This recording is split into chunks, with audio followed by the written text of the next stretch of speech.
Quantum computing is an emerging computational paradigm which promises to solve problems much faster than conventional computers. But unfortunately, there are only a few specific problems for which a true quantum speedup is guaranteed. For many other problems, such as determining the optimal charging schedule for a fleet of electric vehicles, it is not yet known how a quantum advantage could be realized. A major obstacle for solving realistic problems with quantum computers is the need to reformulate the problems to fit the form that matches elementary quantum processing units, the qubits, and the operations that are naturally available on the quantum computer. Another major obstacle is the fact that real-world problems have feasibility conditions. For example, the optimal charging schedule must not only have the lowest charging cost, but also the total power to charge all vehicles must not exceed the capacity of the grid, and each EV driver must have a minimal amount of electricity.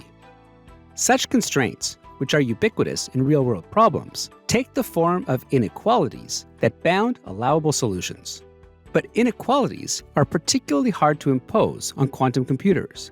They lead to large overhead, and they make problems much harder due to largely increased search spaces. A new work published in the Physical Review Research by researchers from the University of Trento and the Honda Research Institute Europe, and carried out within the Horizon Europe project NEXT, proposes a novel and efficient way to incorporate inequality constraints into variational quantum optimization algorithms.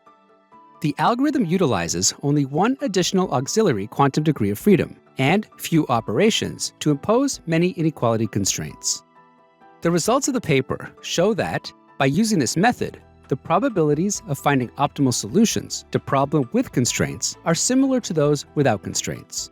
And these probabilities are typically an order of magnitude larger than those from traditional approaches to include inequality constraints. The proposed work is a step toward using quantum computing for real-world applications.